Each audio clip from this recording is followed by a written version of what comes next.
Good morning. Fascinating world of study എന്ന YouTube ചാനലിലേക്ക് സ്വാഗതം ചെയ്യുന്നു. കേരള ജോഗ്രഫിയിൽ ഇന്ന് നമ്മൾ പഠിക്കാൻ പോകുന്നത് കേരളത്തിലെ കാലാവസ്ഥ എന്ന് പറയുന്ന ഭാഗമാണ് പഠിക്കാനായിട്ട് പോകുന്നത്. കേരളം എന്ന് പറയുന്നത് ഒരു ഉഷ്ണമേഖല മൺസൂൺ കാലാവസ്ഥാ പ്രദേശമാണ് കേരളം എന്ന് പറയുന്നത്. അപ്പോൾ കേരളത്തിൽ മെജോറിറ്റി എന്ന് പറയുന്നതും ഒരു മൺസൂൺ കാലാവസ്ഥ ആണ് കടന്നു പോകുന്നത്. മൺസൂൺ ആണ് കൂടുതലും സമയത്തിലൂടെ കടന്നു പോകുന്നത് മൺസൂൺ കാലാവസ്ഥയാണ്. അതുപോലെ തന്നെ ഒരു മൺസൂണിൻ്റെ ഒരു കവാടമാണ് കേരളം എന്നറിയപ്പെടുന്നത്. മൺസൂണിൻ്റെ ഒരു കവാടം എന്നാണ് കേരളത്തിനെ അറിയപ്പെടുന്നത്. അതായത് ഉഷ്ണമേഖല മൺസൂൺ കാലാവസ്ഥയാണ് കേരളത്തിൻ്റെ കാലാവസ്ഥ എന്ന് പറയുന്നത്. ഒരുപാട് കാര്യങ്ങളെ സ്വാധീനിക്കുന്നതാണ് കേരളത്തിൻ്റെ കാലാവസ്ഥ എന്ന് പറയുന്നത്. അപ്പോൾ കേരളത്തിൻ്റെ കാലാവസ്ഥ പ്രധാനമായിട്ടും കേരളത്തിൻ്റെ ഒരു അക്ഷാംശ രേഖാംശത്തിൻ്റെ സ്വാധീനമുണ്ട്.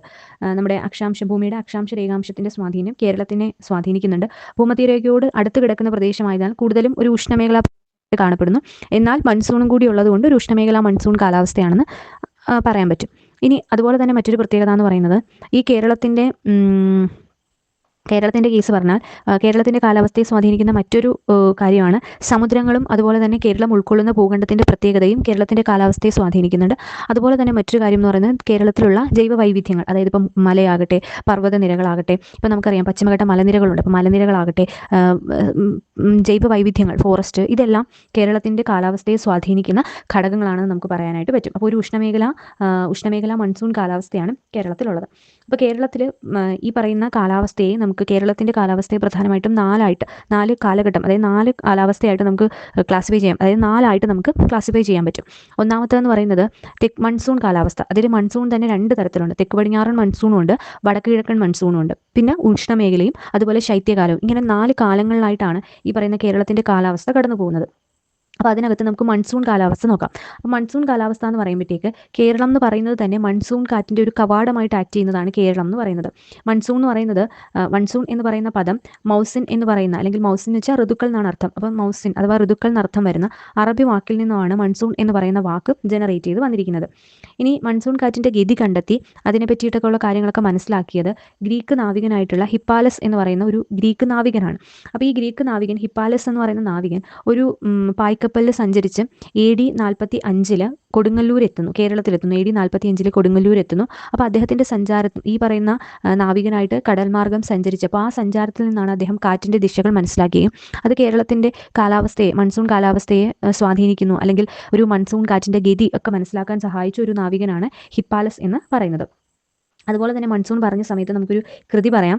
ചേസിംഗ് ദി മൺസൂൺ എന്ന് പറയുന്ന ഒരു കൃതി രചിച്ചത് അലക്സാണ്ടർ ഫെയ്റ്റർ ആണ്. അപ്പോൾ ചേസിംഗ് ദി മൺസൂൺ എന്ന് പറയുന്ന ഒരു കൃതി രചിച്ചത് അലക്സാണ്ടർ ഫെയ്റ്റർ എന്ന് പറയുന്ന ആളാണ് ആ ഒരു കൃതി രചിച്ചത്. അപ്പോൾ മൺസൂൺ എന്ന് പറയുമ്പോൾ കേരളത്തിൻ്റെ മൺസൂൺ എന്ന് പറയുന്നത് 2 മൺസൂൺ കാലാവസ്ഥയാണ് കേരളത്തിൽ കാണപ്പെടുന്നത്. 2 മൺസൂൺ മഴ സമയമാണ് കാണപ്പെടുന്നത്. അതിൽ ഒന്നാമത്തേന്ന് പറയുന്നത് തെക്ക് പടിഞ്ഞാറൻ മൺസൂണും രണ്ടാമത്തത് വടക്ക് കിഴക്കൻ മൺസൂണും. അപ്പോൾ നമുക്ക് ആദ്യത്തെ കാലാവസ്ഥയിലേക്ക്, അല്ലെങ്കിൽ ആദ്യത്തെ കാലത്തിലേക്ക് പോവാം. തെക്ക് പടിഞ്ഞാറൻ മൺസൂൺ കാലം എന്ന് പറയുന്നത് കേരളത്തിൽ തെക്ക് പടിഞ്ഞാറൻ മൺസൂണിൻ്റെ പ്രഭാവം വരുന്നത് ജൂൺ മുതൽ സെപ്റ്റംബർ വരെയുള്ള സമയത്താണ് കേരളത്തിൽ തെക്ക് പടിഞ്ഞാറൻ മൺസൂണിൻ്റെ പ്രഭാവം കാണപ്പെടുന്നത്. അത് കേരളത്തിലാണ് തെക്ക് പടിഞ്ഞാറൻ മൺസൂൺ ആദ്യമായിട്ട് എത്തുന്നത്. അപ്പം ആദ്യം ശക്തമായി അനുഭവപ്പെടുകയും പിന്നീട് ശക്തി കുറയുകയും വീണ്ടും അവസാനത്തിലേക്ക് എത്തുമ്പോൾ, അതായത് സെപ്റ്റംബർ ആ സമയത്തിലേക്ക് എത്തുമ്പോൾ വീണ്ടും ശക്തി കൂടുകയുമാണ് ചെയ്യുന്നത്. അത്തരത്തിലാണ് തെക്ക് പടിഞ്ഞാറൻ മൺസൂൺ കാലാവസ്ഥ ഉണ്ടാകുന്നത്. ഈ പറയുന്ന തെക്ക് പടിഞ്ഞാറൻ മൺസൂൺ സമയത്ത് ഏറ്റവും കൂടുതൽ മഴ ലഭിക്കുന്നത്, തെക്ക് പടിഞ്ഞാറൻ മൺസൂണിൻ്റെ ഫലമായിട്ട് ഏറ്റവും കൂടുതൽ മഴ ലഭിക്കുന്നത് ഈ പറയുന്ന ജൂലൈ മാസത്തിലാണ് ഏറ്റവും കൂടുതൽ മഴ ലഭിക്കുന്നതെന്ന് പറയുന്നത്. ഇനി തെക്ക് പടിഞ്ഞാറൻ മൺസൂൺ കാലാവസ്ഥയെ കാലവർഷം എന്നും അതുപോലെ തന്നെ ഇടവപ്പാതി എന്നും വിളിക്കാറുണ്ട്. അതായത് കാലവർഷം എന്ന് പറയുമ്പോൾ നമുക്കറിയാം സ്കൂൾ തുറക്കുന്ന ആ സമയത്തൊക്കെയാണ് ഈ പറയുന്ന തെക്ക് പടിഞ്ഞാറൻ മൺസൂൺ കാലാവസ്ഥ, അത് കാലവർഷം എന്ന് വിളിക്കാറുണ്ട്. അതുപോലെ തന്നെ ഇടവത്തിൻ്റെ പാതിയിലാണ് വരുന്നത്. അപ്പോൾ ഇതുകൊണ്ട് ഇതിനെ ഇടവപ്പാതി മഴ എന്നും അറിയപ്പെടാറുണ്ട്. ഇനി കൂടുതലായിട്ട് നമുക്ക് തെക്ക് പടിഞ്ഞാറൻ മൺസൂണിനെ പറ്റിയിട്ട് കൂടുതലായിട്ടും പറയാൻ പറ്റും. അതായത് കേരളത്തിലാണ് ഏറ്റവും ആദ്യം, അതായത് ഇന്ത്യൻ സംസ്ഥാനങ്ങളിൽ ഏറ്റവും ആദ്യം മൺസൂൺ എത്തുന്നത് കേരളത്തിലാണ്. അപ്പോൾ എങ്ങനെയാണ് ഈ മൺസൂൺ കാറ്റ് കേരളത്തിലേക്ക് എത്തുന്നതെന്ന് പറയാം. അതായത് മൺസൂൺ കാറ്റ് രൂപപ്പെടുന്നത് അറബിക്കടലിലാണ് രൂപപ്പെടുന്നത്. അപ്പോൾ നമുക്കറിയാം കിഴക്ക് ബംഗാൾ ഉൾക്കടലും പടിഞ്ഞാറ് അറബിക്കടലുമാണെന്ന് അറിയാം. അപ്പോൾ അറബിക്കടലിൻ്റെ ഭാഗത്ത് ഈ പറയുന്ന തെക്ക് പടിഞ്ഞാറൻ മൺസൂൺ കാറ്റ് രൂപപ്പെടുന്നു. ഈ മൺസൂൺ കാറ്റ് ആദ്യം അനുഭവപ്പെടുന്നത് ആൻഡമാൻ ദ്വീപസമൂഹത്തിലാണ് ആദ്യം അനുഭവപ്പെടുന്നത്. പിന്നീട് അത് തിരുവനന്തപുരം ജില്ലയിലൂടെ കേരളത്തിലേക്ക് പ്രവേശിക്കുകയാണ് ചെയ്യുന്നത്. ഇന്ത്യയിൽ ആദ്യമായിട്ട് തെക്ക് പടിഞ്ഞാറൻ മൺസൂണിൻ്റെ പ്രഭാവം അനുഭവപ്പെടുന്നത് കേരളത്തിലാണെന്ന് പറയാൻ പറ്റും. അപ്പോൾ കേരളത്തിൽ തിരുവനന്തപുരം ജില്ലയിലൂടെ ഈ പറയുന്ന തെക്ക് പടിഞ്ഞാറൻ മൺസൂൺ കേരളത്തിലേക്ക് പ്രവേശിക്കുകയും അത് പിന്നീട് കേരളത്തിലൂടെ ബാക്കിയുള്ള സംസ്ഥാനങ്ങളിലേക്ക്, ഉത്തരേന്ത്യൻ സംസ്ഥാനങ്ങളിലേക്ക് പോവുകയാണ് ചെയ്യുന്നത്. അതായത് കേരളത്തിൽ ഫസ്റ്റ് വരുന്നത് തിരുവനന്തപുരം ജില്ലയിലാണ്. അപ്പോൾ അതുകൊണ്ട് തന്നെ കേരളത്തിൽ തിരുവനന്തപുരം ജില്ലയിൽ അത്ര കണ്ട് മഴ ഉണ്ടാകുന്നില്ല. തെക്ക് പടിഞ്ഞാറൻ മൺസൂൺ കാരണം വളരെ കുറവ് മഴ മാത്രമേ തിരുവനന്തപുരം ജില്ലയിൽ, കേരളത്തിൽ തന്നെ തിരുവനന്തപുരം ജില്ലയിൽ വളരെ കുറഞ്ഞ മഴ മാത്രമേ തെക്ക് പടിഞ്ഞാറൻ മൺസൂൺ വഴി ഉണ്ടാകുന്നുള്ളൂ. എന്നാൽ തെക്ക് പടിഞ്ഞാറൻ മൺസൂൺ വഴി ഏറ്റവും കൂടുതൽ മഴ ലഭിക്കുന്നത് കോഴിക്കോട് പ്രദേശത്താണ്. അതിൽ എക്സാക്റ്റ് ഏറ്റവും കൂടുതൽ മഴ ലഭിക്കുന്ന സ്ഥലം എന്ന് ചോദിച്ചു കഴിഞ്ഞാൽ അത് നേരിയമംഗലം, എറണാകുളത്തെ നേരിയമംഗലത്താണ് ഏറ്റവും കൂടുതൽ മഴ ഇതിൻ്റെ ഫലമായിട്ട് ലഭിക്കുന്നത്. മലബാർ മേഖലകളിലാണ് ഈ പറയുന്ന തെക്ക് പടിഞ്ഞാറൻ മൺസൂണിൻ്റെ എഫക്റ്റ് ഏറ്റവും കൂടുതലുള്ളത്. വടക്കോട്ട് മലബാർ മേഖലകളിലാണ് കൂടുതൽ ഇതിൻ്റെ എഫക്റ്റ് കാണപ്പെടുന്നത്, തെക്ക് പടിഞ്ഞാറൻ മൺസൂണിൻ്റെ എഫക്റ്റ്. എന്നാൽ തിരുവനന്തപുരം ജില്ലയിലോട്ടൊക്കെ വരുമ്പോൾ തെക്ക് പടിഞ്ഞാറൻ മൺസൂണിൻ്റെ എഫക്റ്റ് വളരെ കുറവാണ്. അതായത് വളരെ കുറഞ്ഞ അളവിൽ മാത്രമേ എന്ത് ലഭിക്കുന്നുള്ളൂ, ആ മഴ ലഭിക്കുന്നുള്ളൂ. അപ്പോൾ അത്തരത്തിൽ നമുക്ക് പറയാൻ പറ്റുന്നതാണ് ഈ പറയുന്ന തെക്ക് പടിഞ്ഞാറൻ മൺസൂൺ കാലാവസ്ഥ എന്ന് പറയുന്നത്. ഇനി തെക്ക് പടിഞ്ഞാറൻ മൺസൂൺ കാലാവസ്ഥ സമയത്ത് ഇത്തരത്തിൽ മഴ പെയ്യുന്നു. ഇനി അത് കഴിഞ്ഞിട്ട് അടുത്ത് വരുന്നതാണ് വടക്ക് കിഴക്കൻ മൺസൂൺ കാലാവസ്ഥ എന്ന് പറയുന്നത്. അപ്പോൾ വടക്ക് കിഴക്കൻ മൺസൂൺ കാലാവസ്ഥ എന്ന് പറയുന്നത് ആക്ച്വലി ഈ പറയുന്ന മൺസൂണിൻ്റെ ഒരു പിൻവാങ്ങലാണ് വടക്ക് കിഴക്കൻ മൺസൂൺ കാലാവസ്ഥയിൽ കാണപ്പെടുന്നത്. അപ്പോൾ ഈ വടക്ക് കിഴക്കൻ മൺസൂൺ കാലാവസ്ഥ നമ്മൾ പറഞ്ഞു തെക്ക് പടിഞ്ഞാറൻ മൺസൂൺ കാലാവസ്ഥ ജൂണിൽ ആരംഭിച്ച് സെപ്റ്റംബറിൽ അവസാനിക്കുന്നു. അപ്പോൾ അതുകൊണ്ട് തന്നെ വടക്ക് കിഴക്കൻ മൺസൂൺ കാലാവസ്ഥ ആരംഭിക്കുന്നത് സെപ്റ്റംബർ ആ സമയത്ത് ആരംഭിക്കുന്നു. സെപ്റ്റംബർ ആരംഭിച്ച് ഒക്ടോബർ നവംബർ മാസങ്ങളിലാണ് ഈ പറയുന്ന വടക്ക് കിഴക്കൻ മൺസൂൺ കാലാവസ്ഥ കാണപ്പെടുന്നത്. ഈ വടക്ക് കിഴക്കൻ മൺസൂൺ കാലാവസ്ഥ ആക്ച്വലി ബംഗാൾ ഉൾക്കടലിലാണ് ഈ പറയുന്ന കാറ്റ് രൂപം കൊള്ളുകയും അത് വീശിയടിച്ച് തമിഴ്നാട് ഭാഗങ്ങളിൽ, ഏകദേശം തമിഴ്നാടും ദക്ഷിണേന്ത്യയിലെ ആ ഭാഗങ്ങളിലും ഉത്തരേന്ത്യയിലെ ആ ഭാഗങ്ങളിലുമാണ് കൂടുതൽ മഴ ലഭിക്കുന്നത്. അതിൻ്റെ ഒരു ചായ്വ് തമിഴ്നാട്ടിലാണ് കൂടുതൽ. ഇത് വടക്ക് കിഴക്കൻ മൺസൂൺ കാലാവസ്ഥ കൂടുതൽ മഴ പെയ്യുന്നത് തമിഴ്നാട്ടിലാണ്.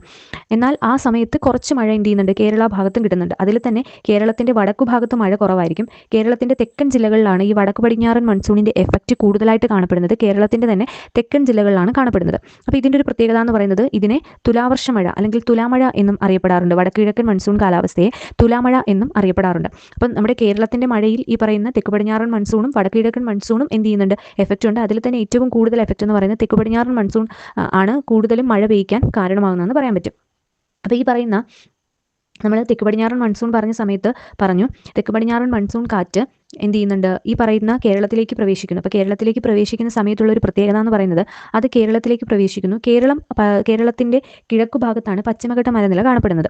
അപ്പോൾ കേരളത്തിൻ്റെ കിഴക്കു ഭാഗത്ത് പശ്ചിമഘട്ട മലനിരകൾ ഉള്ളതുകൊണ്ട് തന്നെ ഈ കാറ്റ് കേരളത്തിലേക്ക് പ്രവേശിക്കുകയും കേരളത്തിൽ പ്രവേശിച്ച് ഈ മല തടഞ്ഞു നിർത്തുന്നതിൻ്റെ ഫലമായിട്ട് കേരള ഭാഗങ്ങളിൽ മഴ പെയ്യുന്നതിന് കാരണമാവുകയും ചെയ്യുന്നു. അങ്ങനെയാണ് സ്വാഭാവികമായിട്ടും തെക്ക് പടിഞ്ഞാറൻ മൺസൂൺ കാലാവസ്ഥയിൽ മഴ പെയ്യുന്നത്. എന്നാൽ അതേ സമയത്ത് തെക്ക് പടിഞ്ഞാറൻ മൺസൂൺ കാലാവസ്ഥ കേരളത്തിൽ മഴ പെയ്യുന്ന സമയത്ത് തൊട്ടപ്പുറത്ത് പശ്ചിമഘട്ട മലനിരയുടെ അപ്പുറത്ത് സൈഡിലുള്ള തമിഴ്നാട് മേഖലകളിൽ ആ സമയത്ത് മഴ കാണുന്നില്ല. അത് വരണ്ട് കിടക്കുന്ന ഒരു സമയമായിരിക്കും, ഉഷ്ണമേഖലയായിരിക്കും. അതിന് കാരണം പശ്ചിമഘട്ട മലനിരയാണ്. അതായത് പശ്ചിമഘട്ട മലനിരകൾ ഈ പറയുന്ന അതായത് കാറ്റിനെ തടഞ്ഞു നിർത്തി മഴ പെയ്യിക്കുന്നു. എന്നാൽ മറ്റ് ഓപ്പോസിറ്റ് സൈഡ്, അതായത് പുറം സൈഡിൽ അപ്പുറത്തെ സൈഡിൽ തമിഴ്നാട് ഭാഗത്ത് മഴ പെയ്യുന്നുമില്ല. അപ്പോൾ ഇത്തരത്തിലുള്ള മഴ, അതായത് പർവ്വതം കാരണം മഴ പെയ്യുന്നു, എന്നാൽ പർവ്വതത്തിൻ്റെ ഓപ്പോസിറ്റ് സൈഡിൽ മഴ ഇല്ലാതിരിക്കുകയും ചെയ്യുന്ന അവസ്ഥ. അത്തരത്തിൽ പർവ്വതം കാരണം പെയ്യുന്ന, പർവ്വതത്തിൻ്റെ ഫലമായിട്ടുണ്ടാകുന്ന മഴയാണ് ശൈലവൃഷ്ടി എന്നറിയപ്പെടുന്നത്. അതായത് പർവ്വതവൃഷ്ടി എന്നും ഇതിനെ അറിയപ്പെടുന്നുണ്ട്.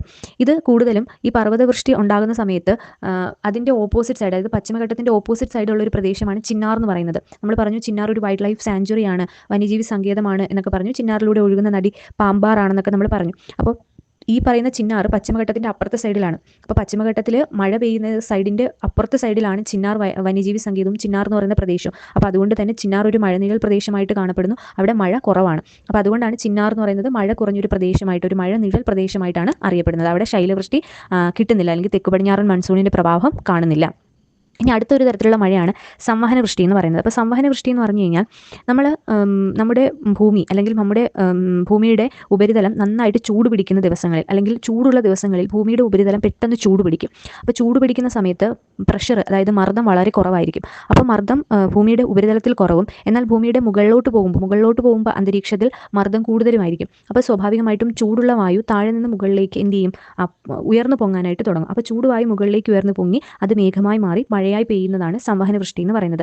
ഇതെന്ന് പറയുന്നത് സാധാരണഗതിയിൽ സംവഹന വൃഷ്ടി സംഭവിക്കുന്നത് നല്ല ചൂടുള്ള പകലുകളിൽ. അപ്പോൾ നല്ല ചൂടുള്ള പകലുകളിൽ ഉച്ച കഴിഞ്ഞ് ഉണ്ടാകുന്ന ഒരു മഴയാണ് ഈ സംവഹന വൃഷ്ടി എന്ന് പറയുന്നത്. ഏകദേശം ഒരു 4 മണിയോടെ ഇടിയോടുകൂടിയ മഴ ഉണ്ടാകുന്നുണ്ട്. അപ്പോൾ ആ മഴയാണ് ഈ പറയുന്ന സംവഹന വൃഷ്ടി എന്നറിയപ്പെടുന്നത്. ഇതിനെ ഉച്ചരിത വൃഷ്ടി എന്നും അതുപോലെ 4 മണി മഴ അല്ലെങ്കിൽ 4 o'clock റെയിൻ എന്നുമൊക്കെ ഈ പറയുന്ന സംവഹന വൃഷ്ടിയെ അറിയപ്പെടാറുണ്ട്. ഇനി അടുത്ത ഒന്നാണ് ചക്രവാത വൃഷ്ടി. ചക്രവാത വൃഷ്ടി എന്താണെന്ന് ചോദിച്ചു കഴിഞ്ഞാൽ ഈ പറയുന്ന ഒരു പ്രദേശത്ത് നിന്ന് തണുത്ത വായു വരുവാണ്, എന്നാൽ മറ്റൊരു പ്രദേശത്ത് നിന്ന് ചൂടുള്ള വായു വരുവാണ്. അപ്പോൾ ഈ രണ്ട് വായുവും ഓപ്പോസിറ്റ് ഡയറക്ഷനിൽ നിന്ന് വരികയാണ്. ഒരു ഡയറക്ഷനിൽ നിന്ന് തണുത്ത വായുവും മറ്റൊരു ഡയറക്ഷനിൽ നിന്ന് ചൂട് പിടിച്ച വായുവും വരുവാണ്. ഈ രണ്ട് കാറ്റുകളും, അതായത് തണുത്ത കാറ്റും ചൂട് കാറ്റും കൂടി ഒരുമിച്ച് ചേർന്ന് എന്ത് ചെയ്യുന്നു, ഒരുമിച്ച് ചേരുന്ന സമയത്ത് ഈ തണുത്ത വായു എന്ത് ചെയ്യുന്നു, ചൂട് വായുവിനെ മുകളിലേക്ക് ഉയർത്തുകയാണ് ചെയ്യുന്നത്. തണുത്ത വായു ചൂടുള്ള വായുവിനെ മുകളിലേക്ക് ഉയർത്തുന്നു. അത്തരത്തിൽ മേഘങ്ങളുണ്ടായി മഴയായി പെയ്യുന്നതാണ് ചക്രവാത വൃഷ്ടി എന്ന് പറയുന്നത്. സാധാരണഗതിയിൽ ചക്രവാത വൃഷ്ടി ഉണ്ടാകുമ്പോഴാണ്, ചൂടുള്ള പ്രദേശങ്ങളിൽ ചക്രവാത വൃഷ്ടി ഉണ്ടാകുമ്പോഴാണ് സാധാരണഗതിയിൽ ആലിപ്പഴം മഴയ്ക്ക് കാരണമാകുന്നത്. അതായത് ആലിപ്പഴം പെയ്യുന്നത് സാധാരണഗതിയിൽ ഈ ഉഷ്ണമേഖലാ പ്രദേശങ്ങളിൽ ഈ പറയുന്ന ചക്രവാത വൃഷ്ടിയുടെ ഫലമായിട്ടാണ് ആലിപ്പഴ പെയ്ത്ത് ഉണ്ടാകുന്നത്. ഇനി അതുപോലെ തന്നെ അടുത്തൊരു മഴയാണ് വിർഗ മഴ എന്ന് പറയുന്നത്. മഴയുടെ ഒരു പ്രത്യേകതയാണ്. അതായത് വിർഗ മഴ എന്താണെന്ന് ചോദിച്ചു കഴിഞ്ഞാൽ നല്ല ചൂടുള്ള പ്രദേശങ്ങളിൽ അല്ലെങ്കിൽ നല്ല മരുഭൂമിയായിട്ടിരിക്കുന്ന പ്രദേശങ്ങൾ, അപ്പോൾ അത്തരത്തിൽ നല്ല മരുപ്രദേശങ്ങൾ അല്ലെങ്കിൽ നല്ല കൊടും ചൂടുള്ള പ്രദേശങ്ങളിലൊക്കെ തന്നെ മഴ ഇങ്ങനെ പെയ്യും. പക്ഷേ മഴത്തുള്ളികൾ എന്ത് ചെയ്യത്തില്ല, ഭൂമിയിൽ പതിക്കാതെ തന്നെ അത് എന്തായിട്ട് മാറുന്നു, ചൂടായിട്ട് വീണ്ടും ആവിയായിട്ട് പോയി വീണ്ടും വീണ്ടും മഴയായിട്ട് പെയ്തുകൊണ്ടിരിക്കുകയാണ്. അപ്പോൾ എന്ത് ചെയ്യുന്നു, മരുപ്രദേശങ്ങളിലും മറ്റുമൊക്കെ ചൂട് കാരണം മഴത്തുള്ളി താഴെ വീഴാതെ ആവിയായിട്ട് പോകും, വീണ്ടും അത് മഴയ്ക്ക് കാരണമാകുന്നു. അതാണ് വിർഗ മഴ എന്ന് പറയുന്നത്.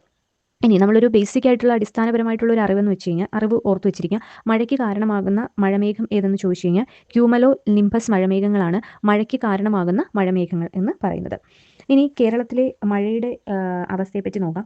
കേരളത്തിലെ ഏറ്റവും കൂടുതൽ മഴ ലഭിക്കുന്ന പ്രദേശം ഏതാണെന്ന് ചോദിച്ചാൽ, അല്ലെങ്കിൽ ഏറ്റവും കൂടുതൽ മഴ ലഭിക്കുന്ന ജില്ല ഏതാണെന്ന് ചോദിച്ചു കഴിഞ്ഞാൽ കോഴിക്കോട് ജില്ലയാണ്. നമ്മൾ പറഞ്ഞു മലബാർ മേഖലകളിലാണ് കൂടുതൽ മഴ ലഭിക്കുന്നത്. അവിടെ തന്നെ കോഴിക്കോട് ജില്ലയിലാണ് ഏറ്റവും കൂടുതൽ മഴ ലഭിക്കുന്നത്. ഏറ്റവും കൂടുതൽ മഴ ലഭിക്കുന്ന പ്രദേശം അല്ലെങ്കിൽ സ്ഥലം ഏതാണെന്ന് ചോദിച്ചു കഴിഞ്ഞാൽ എറണാകുളം ജില്ലയിലെ നേര്യമംഗലമാണ് ഏറ്റവും കൂടുതൽ മഴ ലഭിക്കുന്ന പ്രദേശം എന്ന് പറയുന്നത്. ഇനി ഏറ്റവും കൂടുതൽ മഴ ലഭിക്കുന്ന താലൂക്ക് ഏതാണെന്ന് ചോദിച്ചു കഴിഞ്ഞാൽ ഹോസ്ദുർഗ് താലൂക്കാണ് ഏറ്റവും കൂടുതൽ മഴ ലഭിക്കുന്ന താലൂക്ക് എന്ന് പറയുന്നത്. നമ്മുടെ കേരളത്തിൽ ശരാശരി ലഭിക്കുന്ന വാർഷിക വർഷപാതം എന്ന് പറയുന്നത് 300 സെന്റിമീറ്റർ അഥവാ 3000 മില്ലിമീറ്റർ ആണ് വാർഷിക വർഷപാതം എന്ന് പറയുന്നത്. ഏറ്റവും കൂടുതൽ മഴ ലഭിക്കുന്ന മാസം ഏതാണെന്ന് ചോദിച്ചാൽ ജൂലൈ മാസമാണ്. ഏറ്റവും കുറഞ്ഞ മഴ ലഭിക്കുന്ന മാസം എന്ന് പറയുന്നത് ജനുവരി മാസമാണ്. ഇനി ഏറ്റവും കുറവ് മഴ ലഭിക്കുന്ന പ്രദേശം ഏതാണെന്ന് ചോദിച്ചു കഴിഞ്ഞാൽ ചിന്നാറാണ്. അതായത് ചിന്നാർ എന്ന് പറയുന്നത് ഒരു മഴ നിഴൽ പ്രദേശമായിട്ടാണ് അറിയപ്പെടുന്നത്. ഇനി കേരളത്തിൻ്റെ ചിറാപ്പുഞ്ചി എന്നറിയപ്പെടുന്നത് വയനാട് ജില്ലയിലെ ലക്കിടിയാണ് കേരളത്തിൻ്റെ ചിറാപ്പുഞ്ചി എന്നറിയപ്പെടുന്നത്. ഇത്രയും കാര്യങ്ങൾ ഓർത്തു വെച്ചിരിക്കും. പിന്നെ കേരളം എന്ന് പറയുന്നത് ഒരു ഉഷ്ണമേഖല മൺസൂൺ കാലാവസ്ഥയാണ് കേരളത്തിൽ ഉള്ളത്. കാരണം വലിയ ഉഷ്ണവും ഇല്ല എങ്കിൽ ഒരു തണുത്ത അന്തരീക്ഷമാണ്. അപ്പോൾ അതിന് കാരണം എന്ന് പറയുന്നത്, സാധാരണ കേരളം എന്ന് പറയുന്നത് ഒരു ഉഷ്ണമേഖലയാണ്. ഉഷ്ണമേഖല എന്ന് വെച്ചാൽ ഭയങ്കര, അതായത് ഈ പറയുന്ന രേഖാംശത്തോടും ഭൂമധ്യരേഖയോടും ഒക്കെ അടുത്ത് നിൽക്കുന്നത് കൊണ്ട് നല്ല ഉഷ്ണമേഖലയാണ് കേരളം. പക്ഷേ ആ ഉഷ്ണം നമുക്ക് അത്ര കണ്ട് അനുഭവപ്പെടാത്തതിന് കാരണം നന്നായിട്ട് മഴ പെയ്യുന്നത് കൊണ്ടാണ്. അതായത് മൺസൂണിൻ്റെ എഫക്റ്റ് കൊണ്ടാണ് നമുക്ക് ആ പറയുന്ന ചൂടിൻ്റെ കാഠിന്യം കൂടുതലും അറിയാത്തത്. അതുകൊണ്ടാണ് ഉഷ്ണമേഖല മൺസൂൺ കാലാവസ്ഥ എന്ന് കേരളത്തിൻ്റെ കാലാവസ്ഥയെ വിശേഷിപ്പിക്കാനുള്ളൊരു കാരണം എന്ന് പറയുന്നത്. ഇനി കേരളത്തിൽ ഏറ്റവും കൂടുതൽ ചൂടുള്ള പ്രദേശം, അതായത് നമ്മൾ പറഞ്ഞു ഉഷ്ണമേഖല മൺസൂൺ കാലാവസ്ഥയാണ്. ചൂടുള്ള പ്രദേശം ഏതാണെന്ന് ചോദിച്ചാൽ പുനലൂരാണ്. കൊല്ലം ജില്ലയിലെ പുനലൂരാണ് ഏറ്റവും കൂടുതൽ ചൂടുള്ള പ്രദേശം. ഏറ്റവും കൂടുതൽ ചൂടുള്ള ജില്ല ഏതാണെന്ന് ചോദിച്ചാൽ പാലക്കാട് ജില്ലയാണ്. അപ്പോൾ എന്തുകൊണ്ടാണ് പാലക്കാട് ജില്ലയിൽ ഇത്ര ചൂട് വരാൻ കാരണം എന്ന് ചോദിച്ചു കഴിഞ്ഞാൽ, പാലക്കാട് ജില്ലയിൽ പശ്ചിമഘട്ട മലനിരകളുണ്ട്. പിന്നീട് അത് കഴിഞ്ഞിട്ട് തമിഴ്നാടാണ് വരുന്നത്. അപ്പോൾ ഈ പശ്ചിമഘട്ട മലനിരകൾക്ക് ഒരു ഹോളുണ്ട്, ഒരു വിടവുണ്ട്. ആ വിടവിന് പറയുന്ന പേരാണ് പാലക്കാടൻ ചുരം എന്ന് പറയുന്നത്. അപ്പോൾ ഈ പാലക്കാടൻ ചുരം പശ്ചിമഘട്ടത്തിലുള്ള ഒരു വിടവാണ് പാലക്കാടൻ ചുരം എന്നറിയപ്പെടുന്നത്. അപ്പോൾ അത് ആ ചുരത്തിലൂടെ അല്ലെങ്കിൽ ആ വിടവിലൂടെ പാലക്കാടും തമിഴ്നാടും തമ്മിൽ ബന്ധിപ്പിക്കുന്ന ഒരു വിടവാണ്. അപ്പോൾ ഈ വിടവിലൂടെ തമിഴ്നാട്ടിൽ നിന്ന് ഉഷ്ണക്കാറ്റ് പാലക്കാടേക്ക് വീശുന്നു. അപ്പോൾ പാലക്കാടേക്ക് വീശുന്നത് കൊണ്ടാണ് ഈ പാലക്കാട് ഇത്തരത്തിൽ ചൂട് കൂടുതലായിട്ട് കാണപ്പെടാൻ കാരണം. അതുപോലെ തന്നെ കരക്കാറ്റും കടൽക്കാറ്റിൻ്റെയൊക്കെ എഫക്റ്റ് ഉണ്ടാകാൻ കാരണം ഈ പാലക്കാടൻ ചുരത്തിൻ്റെ ഒരു ഇൻഫ്ലുവൻസ് ഉണ്ട്. ഇനി നമ്മൾ നേരത്തെ പറഞ്ഞു കേരളത്തിൽ ഏറ്റവും കൂടുതൽ ചൂടുള്ള പ്രദേശം എന്ന് പറയുന്നത് കൊല്ലം ജില്ലയിലെ പുനലൂരാണെന്ന് പറഞ്ഞു. അതിന് കാരണവും വേറൊരു ചുരമാണ്. അതേതാണ്? ആര്യങ്കാവ് ചുരമാണ്. അവിടെയും തമിഴ്നാടിനെയും കേരളത്തെയും തമ്മിൽ ബന്ധിപ്പിക്കുന്ന, ഈ പറയുന്ന പുനലൂരിനെയും തമ്മിൽ ബന്ധിപ്പിക്കുന്ന ഒരു ചുരമാണ് ആര്യങ്കാവ് ചുരം എന്ന് പറയുന്നത്. അപ്പോൾ ഈ ആര്യങ്കാവ് ചുരത്തിലെ ഈ ഹോളിലൂടെ തമിഴ്നാട്ടിൽ നിന്നും ഉഷ്ണക്കാറ്റ് കേരളത്തിലേക്ക് വീശുകയാണ് ചെയ്യുന്നത്. അപ്പോൾ അത്തരത്തിൽ കേരളത്തിലേക്ക് വീശുന്ന സമയത്ത് ഈ പറയുന്ന കേരളത്തിലേക്ക് വീശുന്നു. അതുകൊണ്ടാണ് ഈ പറയുന്ന പുനലൂർ പ്രദേശത്ത് ചൂട് കൂടുതലായി കാണപ്പെടാനുള്ള കാരണമാകുന്നത്. പിന്നെ പൊതുവേ നമ്മൾ പറഞ്ഞു കഴിഞ്ഞാൽ തിരുവനന്തപുരത്ത് കുറച്ചൊരു ഉഷ്ണമേഖലാ കാലാവസ്ഥയാണ്. അത് വെച്ച് നോക്കുമ്പോഴത്തേക്ക് അങ്ങോട്ട് പോകുമ്പോൾ മലബാർ മേഖലകളിലേക്ക് പോകുമ്പോൾ കൂടുതൽ മഴ കിട്ടുന്നതുമാണ്. പക്ഷേ തിരുവനന്തപുരം, കൊല്ലം, പത്തനംതിട്ട അത്തരത്തിലുള്ള ജില്ലകൾ എടുക്കുമ്പോൾ അതിനകത്ത് തിരുവനന്തപുരം കുറച്ചുകൂടി ഉഷ്ണമാണ്. ഈ പത്തനംതിട്ട, കൊല്ലം ആ മേഖലകളൊക്കെ എടുക്കുമ്പോൾ അവിടെയൊക്കെ തന്നെ മഴ കുറഞ്ഞ ഒരു സാവന്ന കാലാവസ്ഥയായിരിക്കും കാണപ്പെടുന്നതെന്ന് ഓർത്തു വെച്ചിരിക്കാം. ഇനി നമ്മൾ തെക്ക് പടിഞ്ഞാറൻ മൺസൂൺ കാലാവസ്ഥയും കഴിഞ്ഞു, വടക്ക് കിഴക്കൻ മൺസൂൺ കാലാവസ്ഥയും കഴിഞ്ഞു. അപ്പോൾ ഈ വടക്ക് കിഴക്കൻ മൺസൂൺ കാലാവസ്ഥ ഒക്ടോബർ, നവംബർ മാസങ്ങളിലാണ്. അത് കഴിഞ്ഞ് നേരെ ശൈത്യകാലത്തിലേക്ക് വരികയാണ്. അതായത് ഡിസംബർ, ജനുവരി, ഫെബ്രുവരി ആ ഒരു കാലഘട്ടം ശൈത്യകാലം എന്നാണ് അറിയപ്പെടുന്നത്. തണുത്തൊരു കാലാവസ്ഥയാണ്. പക്ഷേ കൂടുതലും കേരളത്തിൽ ആ പറയുന്ന ശൈത്യകാലത്തിൻ്റെ എഫക്റ്റ് വലിയ രീതിയിൽ എന്ത് ചെയ്യുന്നില്ല, അനുഭവപ്പെടുന്നില്ല. ഉയർന്ന മലപ്രദേശങ്ങളിൽ അല്ലെങ്കിൽ ഉയർന്ന ഭൂമിയുടെ നിരപ്പിൽ നിന്ന്, സമുദ്രനിരപ്പിൽ നിന്നും ഉയർന്ന പ്രദേശങ്ങളിൽ കൂടുതലായിട്ടും ഈ പറയുന്ന മഞ്ഞ് മൂടിക്കിടക്കുകയും, മഞ്ഞ് വലുതായിട്ടില്ല, ഒരു കോട മൂടിക്കിടക്കുകയും അതുപോലെ കുറച്ച് തണുപ്പുള്ള പ്രദേശങ്ങളായിട്ട് കാണപ്പെടുന്നു. കൂടുതലും മൂന്നാർ മേഖലകളിലൊക്കെ തണുപ്പ് കൂടുതലായിട്ട്, ആ സമയത്ത് തണുപ്പ് കൂടുതലായിട്ട് കാണപ്പെടുന്നു. ഇനി അത് കഴിഞ്ഞതിന് ശേഷം വരുന്നൊരു കാലാവസ്ഥയാണ് വേനൽക്കാലം എന്ന് പറയുന്നത്, അതായത് ഉഷ്ണകാലം എന്ന് പറയുന്നത്. അത് മാർച്ച്, ഏപ്രിൽ, മെയ് കാലഘട്ടമാണ് ഉഷ്ണകാലമായിട്ട് പറയുന്നത്. മാർച്ച്, ഏപ്രിൽ, മെയ് മാസങ്ങളാണ് ഉഷ്ണകാലം എന്നറിയപ്പെടുന്നത്. അതായത് ഈ ഉഷ്ണകാലത്ത് മഴ ഉണ്ടാവാറുണ്ട്. അപ്പോൾ വേനൽക്കാലത്തിൻ്റെ ആരംഭത്തിൽ, അതായത് ഏപ്രിൽ മാസത്തിൽ, ആരംഭം കഴിഞ്ഞ് ഒരു ഏപ്രിൽ മാസത്തിൽ ഉണ്ടാകുന്നൊരു മഴയുണ്ട്. ആ മഴയ്ക്ക് പറയുന്ന പേരാണ് മാംഗോ ഷവർ എന്ന് പറയുന്നത്. എന്തുകൊണ്ടാണ് ഇതിനെ മാംഗോ ഷവർ എന്ന് വിളിക്കാൻ കാരണം എന്ന് ചോദിച്ചു കഴിഞ്ഞാൽ, ഈ ഒരു മഴ മാങ്ങ ഉണ്ടാകുന്നതിന്, അതായത് മാമ്പഴത്തിൻ്റെ സീസണ് തുടക്കം കുറിക്കുന്ന ഒരു മഴയാണ് ഈ പറയുന്ന മാംഗോ ഷവർ. ഈ മാംഗോ ഷവർ ഏറ്റവും ആദ്യം കിട്ടുന്നത് പാലക്കാട് ജില്ലയിൽ മുതലമട എന്ന് പറയുന്ന ഒരു സ്ഥലത്താണ് ആദ്യമായിട്ട് കിട്ടുന്നത്. അവിടെയാണ് ഏറ്റവും കൂടുതൽ മാങ്ങകളുള്ളതും. മാംഗോ സിറ്റി എന്നറിയപ്പെടുന്നതും പാലക്കാട് ജില്ലയിലെ മുതലമടയാണ്. അപ്പോൾ അവിടെയാണ് ഈ പറയുന്ന മാംഗോ ഷവർ ആദ്യമായിട്ട് കിട്ടുന്നത്. അപ്പോൾ ഇത് മാങ്ങയുടെ സീസണ് തുടക്കം കുറിക്കുന്ന ഒരു മഴയാണ് മാംഗോ ഷവർ എന്ന് പറയുന്നത്. അതുപോലെ തന്നെ നെല്ലിയാമ്പതി, അവിടെ ഓറഞ്ച് തോട്ടങ്ങൾക്ക്, പാലക്കാട് നെല്ലിയാമ്പതി ഓറഞ്ച് തോട്ടങ്ങൾക്ക്, ഓറഞ്ച് തോട്ടത്തിലും ഈ മഴ കൂടുതലും, ഓറഞ്ച് കൃഷിക്കും കൂടുതൽ അനുയോജ്യമായിട്ടുള്ള ഒരു മഴയാണ് ഈ പറയുന്ന മാംഗോ ഷവർ എന്ന് പറയുന്നത്. അപ്പോൾ ഇത്തരത്തിലുള്ള കാര്യങ്ങളാണ് നമ്മൾ ഈ പറയുന്ന നമ്മുടെ കേരളത്തിൻ്റെ കാലാവസ്ഥ എന്ന് പറയുന്നത്. 4 കാലാവസ്ഥ നമ്മൾ പറഞ്ഞു. വേനൽക്കാലമുണ്ട്, അതുപോലെ തന്നെ തെക്ക് പടിഞ്ഞാറൻ മൺസൂൺ കാലാവസ്ഥ, വടക്കുകിഴക്കൻ മൺസൂൺ കാലാവസ്ഥ, ശൈത്യകാലം. ഇങ്ങനെ 4 കാലങ്ങളിലൂടെയാണ് കേരളത്തിൻ്റെ കാലാവസ്ഥ എന്ത് ചെയ്യുന്നത്, കടന്നു പോകുന്നതെന്ന് പറഞ്ഞു. പണ്ട് കാലങ്ങളിൽ കാലാവസ്ഥയ്ക്കനുസരിച്ച്, അതുമല്ല മഴയ്ക്കനുസരിച്ചായിരുന്നു കൃഷികളൊക്കെ ചെയ്തിരുന്നത്. അപ്പോൾ നമുക്ക് പ്രധാനമായിട്ടും ഒരു കൃഷിയുടെ കേസ് പറയാം. മഴയ്ക്കനുസരിച്ച് പണ്ട് കാലങ്ങളിൽ കൃഷി ചെയ്തിരുന്നു. അപ്പോൾ 3 തരത്തിലുള്ള നെൽകൃഷിയായിരുന്നു മഴയുടെ വരവനുസരിച്ച് 3 തരത്തിലുള്ള നെൽകൃഷികളാണ്, ലഭ്യത അനുസരിച്ച് 3 തരത്തിലുള്ള നെൽകൃഷികൾ ചെയ്തിരുന്നു. ഒന്നെന്ന് പറയുന്നത് വിരിപ്പ്, മുണ്ടകൻ, പുഞ്ച. ആ ഓർഡറിൽ ഓർത്ത് വെച്ചിരിക്കുക. വിരിപ്പ്, മുണ്ടകൻ, പുഞ്ച. അതിൽ വിരിപ്പ് എന്ന് പറയുമ്പോൾ ആദ്യം വിളവെടുക്കുന്നതാണ് വിരിപ്പ് എന്ന് പറയുന്നത്. അപ്പോൾ വിരിപ്പിൻ്റെ കാലഘട്ടം എന്ന് പറയുന്നത്, സമയം എന്ന് പറയുന്നത് ഏപ്രിൽ തുടങ്ങി ഓഗസ്റ്റിൽ വരെ വരുന്നതാണ് വിരിപ്പ് എന്ന് പറയുന്നത്. അതായത് ഏപ്രിൽ തുടങ്ങി ഓഗസ്റ്റ് എന്ന് പറയുമ്പോൾ ഒരു മേടം തുടങ്ങി ചിങ്ങമാസത്തിൽ വിളവെടുക്കുന്ന രീതിയാണ്. ആദ്യം തന്നെ വിളവെടുക്കുന്നു. വിരിപ്പ് ആദ്യം തന്നെ വിളവെടുക്കുന്നതാണ്. ചിങ്ങമാസത്തിൻ്റെ ആരംഭം, അതായത് മലയാളം കലണ്ടർ വെച്ച് ചിങ്ങമല്ലേ ആരംഭിക്കുന്നത്. അപ്പോൾ ആ മലയാള മാസം ആരംഭത്തിൽ തന്നെ വിളവെടുക്കുന്നതാണ് ഈ പറയുന്ന വിരിപ്പ് എന്ന് പറയുന്നത്. അടുത്തത് മുണ്ടകനാണ്. മുണ്ടകൻ എന്ന് പറഞ്ഞാൽ ഈ പറയുന്ന ഓഗസ്റ്റിൽ വിളവെടുക്കുന്നതാണ് വിരിപ്പ്. അത് കഴിഞ്ഞാൽ സെപ്റ്റംബർ, ഡിസംബർ മാസങ്ങളിൽ രണ്ടാമത്തെ വിളവെടുക്കുന്നതാണ് മുണ്ടകൻ എന്ന് പറയുന്നത്. അടുത്തത് പുഞ്ച. പുഞ്ച എന്ന് പറയുന്നത് ജനുവരി, ഫെബ്രുവരി, മാർച്ച്, ഏപ്രിൽ മാസങ്ങളിൽ വിളവെടുക്കുന്നതാണ് പുഞ്ച. അത് മൂന്നാം വിളയായിട്ട് വിളവെടുക്കുന്നതാണ് ഈ പറയുന്ന പുഞ്ച എന്ന് പറയുന്നത്. അത്തരത്തിൽ 3 നെല്ലിനങ്ങൾ മഴയ്ക്കനുസരിച്ച് എന്ത് ചെയ്തിട്ടുണ്ട്, കൃഷി ചെയ്തിട്ടുണ്ട്. വിരിപ്പ്, മുണ്ടകൻ, പുഞ്ച. പണ്ട് ഈ പറയുന്ന കലണ്ടർ ഉപയോഗിച്ച്, ജ്യോതിശാസ്ത്ര കലണ്ടറൊക്കെ ഉപയോഗിച്ചുകൊണ്ട് ഞാറ്റുവേല എന്നൊക്കെ പറഞ്ഞ് ഉള്ള സംഭവങ്ങളുണ്ട്. എന്താണ് ഞാറ്റുവേല എന്ന് ചോദിച്ചു കഴിഞ്ഞാൽ 13.5 ദിവസങ്ങളെയാണ് ഞാറ്റുവേല എന്ന് പറയുന്നത്. ഓരോ 13.5 ദിവസങ്ങളെയും നമ്മൾ ഞാറ്റുവേല എന്നാണ് പറയുന്നത്. അങ്ങനെ ഒരു വർഷം എടുത്തു കഴിഞ്ഞാൽ ഓരോ 13.5 ദിവസം കൂടി ചേർത്ത് 27 ഞാറ്റുവേലകൾ ഉണ്ടാവാറുണ്ട്. ഒരു വർഷത്തിൽ 27 ഞാറ്റുവേലകളാണ് ഉണ്ടാകാറുള്ളത്. ഇതൊക്കെ വെച്ചിട്ടാണ് അന്നത്തെ കാലത്ത് ആളുകൾ കാലാവസ്ഥയും കൃഷിയും അതുമായിട്ട് ബന്ധപ്പെട്ട കാര്യങ്ങളും ഒക്കെ പറഞ്ഞത് ഈ പറയുന്ന ഞാറ്റുവേല വെച്ചിട്ടാണ് പറഞ്ഞത്. ഞാറ്റുവേല വെച്ചിട്ടാണ് കാലാവസ്ഥയും കൃഷിയെയും ഒക്കെ എന്ത് ചെയ്യുന്നത്, ബന്ധിപ്പിക്കുന്നത്. ഇനി നമുക്ക് ജസ്റ്റ് ഈ പറയുന്ന മഴയെപ്പറ്റി പറഞ്ഞതുകൊണ്ട് കാറ്റിനെ പറ്റി കൂടി പറയാം. അതായത് കാറ്റെന്ന് പറയുന്നത് പകൽ സമയത്ത് കേരളത്തിൽ കടന്നു പോകുന്നത് വെസ്റ്റർലി കാറ്റുകളാണ്. പകൽ സമയത്ത് കേരളത്തിലൂടെ കടന്നു പോകുന്നത്, അതായത് അറബിക്കടലിൽ നിന്നും കേരളത്തിലേക്ക് വീശുന്ന കാറ്റുകളാണ് ഈ പറയുന്ന വെസ്റ്റർലി കാറ്റുകൾ എന്ന് പറയുന്നത്. അപ്പോൾ ആ കാറ്റാണ് സാധാരണഗതിയിൽ പകൽ സമയങ്ങളിൽ കേരളത്തിൽ കൂടി കടന്നു പോകുന്ന കാറ്റുകൾ എന്ന് പറയുന്നത്. ഈ കാറ്റിൻ്റെ കടന്നുപോകലാണ് കേരളത്തിൽ കൂടുതൽ ഉഷ്ണം ഉണ്ടാക്കുന്നതും അതുപോലെ തന്നെ ഈ പറയുന്ന കാലാവസ്ഥയെ മൺസൂണൊക്കെ ആക്കി മാറ്റുന്നതിന് ഒരു പ്രധാനപ്പെട്ട പങ്ക് എന്ന് പറയുന്നത് കടന്നു പോകുന്ന കാറ്റിൻ്റെ സ്വാധീനമാണ്. ആ കാറ്റ് ഉണ്ടാവാനുള്ളൊരു കാരണം എന്ന് പറയുന്നത് സമുദ്രത്തിൻ്റെ സ്വാധീനമാണ്. അപ്പോൾ കാലാവസ്ഥയെ മെയിനായിട്ട് അഫക്റ്റ് ചെയ്യുന്ന ഒരു ഫാക്ടറിൽ ഒന്നാണ് സമുദ്രം എന്ന് പറയുന്നത്. അതുപോലെ ഭൂമിയുടെ കിടപ്പ്, നമ്മുടെ ഭൂഖണ്ഡത്തിൻ്റെ കിടപ്പ് എന്നൊക്കെ പറയുന്നത് കേരളത്തിൻ്റെ കാലാവസ്ഥയെ അഫക്റ്റ് ചെയ്യുന്ന ഫാക്ടേഴ്സുകളാണെന്ന് പറയാം. ഇതാണ് കേരളത്തിൻ്റെ കാലാവസ്ഥ. വീഡിയോസ് യൂസ്ഫുൾ ആണെന്ന് തോന്നുവാണെങ്കിൽ ലൈക്ക്, ഷെയർ, ഒന്ന് സബ്സ്ക്രൈബ് കൂടി ചെയ്തേക്കാം. അടുത്ത ക്ലാസ്സിൽ അടുത്ത ടോപ്പിക്കുമായിട്ട് വരാം. താങ്ക്